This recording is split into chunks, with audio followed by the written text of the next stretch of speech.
Selamat sore para netizen dimanapun kita berada, salam inspirasi bagi kita semua. Wow, luar biasa sekali ya, saya mengapresiasi sekali begitu kan. Sudah resmi dukung Anies Baswedan Demokrat, deklarasi koalisi perubahan, tunggu timing yang tepat. Setelah PKS deklarasi, ya Nasdem dan sekarang Demokrat akan mendeklarasikan koalisi perubahan. Tunggu timing yang tepat. Siapakah wakilnya? Saya sebenarnya sudah mewanti-wanti siapa wakilnya begitu kan. Tapi ini saya simpan dulu ya, karena pada hakikatnya ini adalah sebuah catatan dan strategi politik begitu kan. Tetapi melihat situasi ini, siapakah? Apakah AHY, apakah Bu Hovifah atau yang lain? Yang menurut saya pribadi bocorannya ada hanya satu, bahwa dia adalah seorang tokoh begitu kan. Tetapi mari kita baca terlebih dahulu komentar-komentar netizen seperti ini. Ini saya bacakan dulu komentar-komentar netizen. Sudah resmi dukung Anies Baswedan, Partai Demokrat deklarasi koalisi perubahan, tunggu timing yang tepat. Ini ditunggu nih, siap menunggu Bang Ipung, jangan pakai lama ya. Ini timing sampai lebaran kuda, ini banyak sekali ya, ada pro dan ada kontra.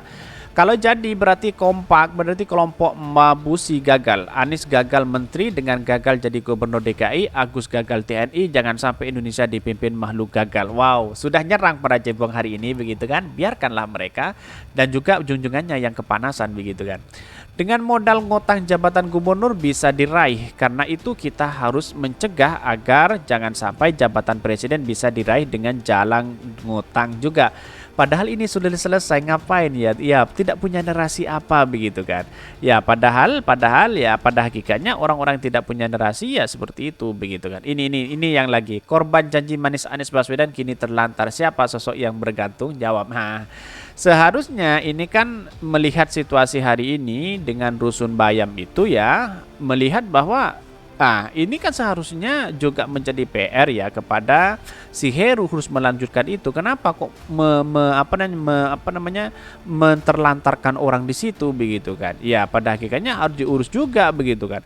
Masa setiap presiden ya, setiap pemimpin apapun begitu kan, lalu kemudian menjadi tidak diteruskan atau apa begitu kan. Bukan seperti itu pemimpin-pemimpin kita. Seharusnya kalau memang bangsa kita dibangun bersama-sama ya seharusnya kita harus memberikan itu begitu. Bahkan Anies Baswedan dibully habis-habisan di sini begitu kan ya, dengan narasi-narasi yang tidak baik, gubernur perubahan dan sebagainya, dianggap Anies Baswedan tidak becus dan sebagainya begitu kan. Pada hakikatnya menurut saya, kami pribadi ini orang-orang yang seperti ini tidak punya narasi yang baik untuk membangun bangsa kita begitu kan. Ini lihat aja junjungan lo kayak mungkin jadi presiden ini. Silahkan deklarasi tapi jangan diarak pakai kuda, nanti mogok lagi. Ini banyak sekali yang mengkritik mereka begitu kan. Satu sisi orang-orang kan berpikir bahwa Anies Baswedan tidak bekerja dan sebagainya begitu. Ya pada hakikatnya orang-orang di luar sana ya, karena pada hakikatnya ya para cebong dan baser ya biasa, tidak punya narasi yang baik. Utaknya utak udang ya, memang begitu kan. Bahkan ya ada yang mengatakan bahwa Anies Baswedan tidak becus dan sebagainya. Itulah komentar-komentar para cebong dan buzzer begitu. Tetapi mari kita baca terlebih dahulu komentar beritanya. Sangat luar biasa ya. Karena pada hakikatnya junjungan buzzer tidak punya tidak punya tiket untuk maju di Pilpres 2024. Seperti ini ya beritanya. Ini beritanya sudah resmi dukung Anies Baswedan Demokrat deklarasi koalisi perubahan, tunggu timing yang tepat. Dikutip dari Koran Tempo ya. Koordinator juru bicara DPP Partai Demokrat Harzaki Mahendra Putra menyatakan partainya sudah secara resmi mendeklarasikan Anies Baswedan sebagai bakal calon presiden baca pres yang akan mereka usung pada pemilihan presiden 2024. Dia menyebut deklarasi itu sudah ditunaikan melalui pernyataan Ketua Umum Agus Harimurti Yudhoyono pada 25 Januari 2023 lalu.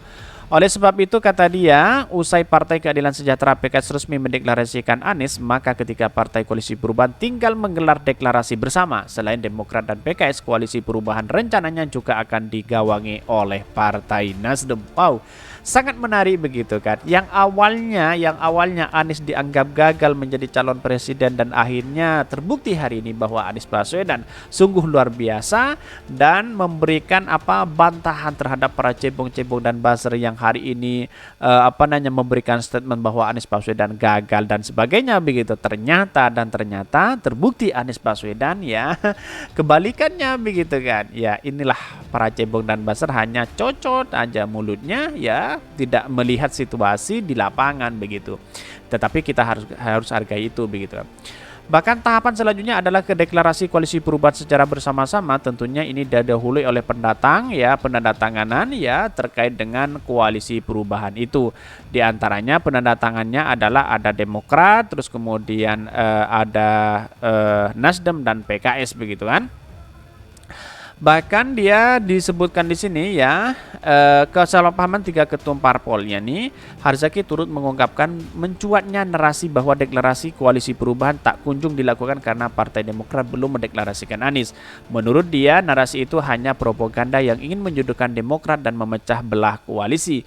Dia menjelaskan koalisi perubahan yang sangat solid. Ia meyakini Anies bakal bisa berlaga dalam pemilihan presiden di 2024. Untuk deklarasi bersama kita ke parpol koalisi perubahan, Demokrat sudah siap, tinggal menunggu kesepakatan bersama ketiga parpol mengenai timing yang tepat. Bahkan menyusul Nasdem dan Demokrat, PKS deklarasi Anies Capres ya. PKS mendeklarasikan mantan gubernur di Jakarta Anies Baswedan sebagai baca pres kepada mereka ya Kamis kemarin 23 Februari 2003. Deklarasi tersebut dilakukan setelah ada keputusan Musyawarah Majelis Syuro MMS. Bahkan Presiden PKS Ahmad Saihu menyebutkan ada 3 parlementer yang digunakan partainya untuk mendukung capres yang sudah diputuskan sejak musyawarah Majelis Syuro. Ketiganya yaitu Nasional Regius, simbol perubahan dan punya peluang menang besar. Dan bahkan 3 parameter yang dijadikan guidance panduan di MSS ya, di MMS ya, dimiliki Anies, kata Saihu kemarin. Kata Saihu menyebutkan MS tersebut dihadiri seluruh anggota partai dari penjuru tanah air. Memang tahapan panjang dan sudah dilakukan secara seksama dan mendengar masuk wilayah. Menurut Saihu ya, Anies punya ketiga karakter yang juga petunjuk bagi PKS tersebut. Anies dinilai menjadi pemimpin yang berkarakter nasional religius. Bahkan Saihu menyinggung Anies punya darah biru dari sang kakek yang juga pahlawan nasional yaitu Abdurrahman Baswedan alias AR Baswedan. Bahkan ya, darah biru sang kakek diharapkan akan menurun dan diwariskan kepada Anies Baswedan. Bahkan ya, kalau menurut saya pribadi, inilah langkah Anies Baswedan sangat luar biasa begitu kan. Walaupun di satu sisi banyak yang berkomentar yang enggak begitu kan. Tetapi Anies Baswedan percaya bahwa dia akan terpilih menjadi calon presiden. Ya buktikan aja nanti begitu. Partai Nasdem merupakan partai pertama yang mendeklarasikan dukungannya terhadap Anies. Partai besutan Surya Paloh tersebut sudah menyatakan dukungan Anies sejak 3 Oktober 2022. Sebentar lagi ada deklarasi Anies Baswedan ya dengan 3 partai yaitu gabungan yakni koalisi perubahan begitu kan. Jadi kemana para buzzer dan cebong ya? Para buzzer dan cebong sekarang ya sudah keteteran begitu kan. Sudah panas dan kebakaran jenggot melihat Anies Baswedan dideklarasi ya 3 partai. Dan bahkan ada yang mengatakan taruhan Alphard dan sebagainya. Di mana letak logikanya begitu kan?